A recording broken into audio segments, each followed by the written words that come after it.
Guys and girls, it's Nathan Birch here from B.Invested.com.au, and you're probably wondering what I'm here today to talk to you about. And I'm not here to tell you inappropriate jokes or swear to you today, except for the fact I'm going to talk about negative gearing. Negative gearing sucks balls. And the reason behind that is there's nothing good about it. A lot of people come in and they ask questions about negative gearing. They talk about the fact that they've been burnt by negative geared properties and all that sort of stuff. The biggest thing that I see on a day-to-day basis is the fact that people talk about negative gearing thinking it's good. They've got a glossy brochure, they've been to a seminar, you know, their mortgage brokers told them to get a negative geared property, their accountants told them to get negative geared properties, and you have to look at the psychology behind actually getting a negative geared property. And the reason being is that there's not too many neutral cash flow properties out there or positive cash flow properties, and a lot of people get paid on the fact of selling a negative geared property. We'll start off with the banks and the mortgage brokers. The reason being that they'll talk about negative geared properties is for the fact that, you know, they write a bigger loan, you get a property that's negative geared, you believe that you get some tax deductions, all that sort of stuff. They can write you a bigger loan, all those sorts of things come into play. But the reality of it is that a negative gearing property sucks. We look at an accountant. An accountant's good because they're there to help you save tax.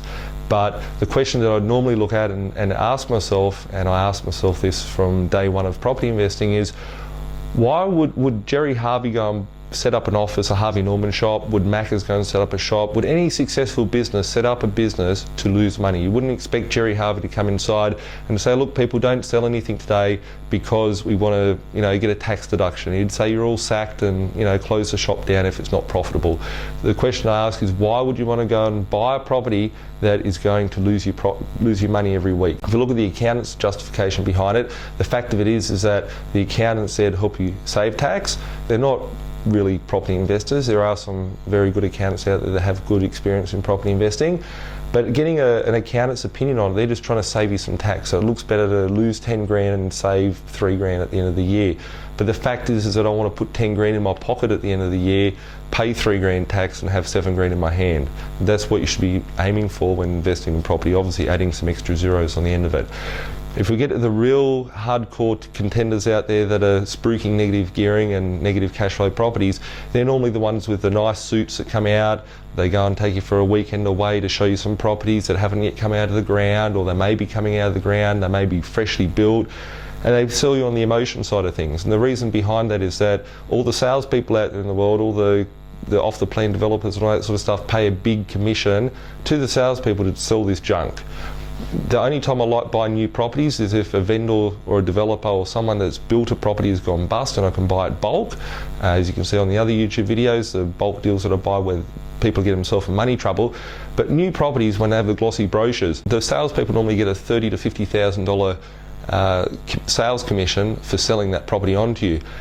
You're buying a property for $500,000, you're getting $450, $500, $550 a week rent for it. It's not going to cut the cheese, guys. It's not going to cut the cheese. It's something that these properties are negative cash flow. They'll sometimes talk about the tax deductions as far as, you know, saving on some tax, getting some depreciation, try and bulk it up to look like that. Might even throw in the NRAS scheme where, you know, you get some extra tax deductions.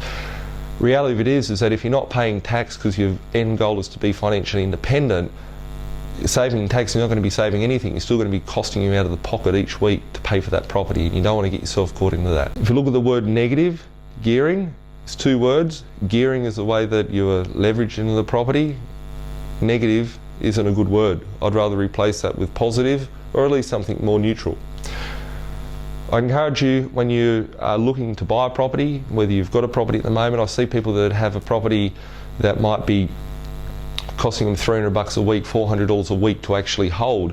These things here, like if we look at the stats, only in the top 1% of property investors in the country, there's less than 18,000 people in the country, a lot of them are around B.Invested as well, that actually have more than 6 properties in their property portfolio. If you're holding a property that's costing you $20 a week or $30 a week, but there's a lot of growth ahead of it and all that sort of stuff, that's fine. I'm not talking about negative gearing in, you know, a couple of dollars a week. I'm talking about hardcore numbers, taking into consideration your council rates, your water rates, your insurances, property management fees, repairs, all that sort of stuff. Taking that into consideration, looking at the figures, if it's costing you $200 a week, that's $10,000 a year in money that you're throwing away. If you hold that property that's costing you $200 a week for the next 10 years, if we just do the numbers on there, simple numbers, $200 a week times 52 weeks is $10,400.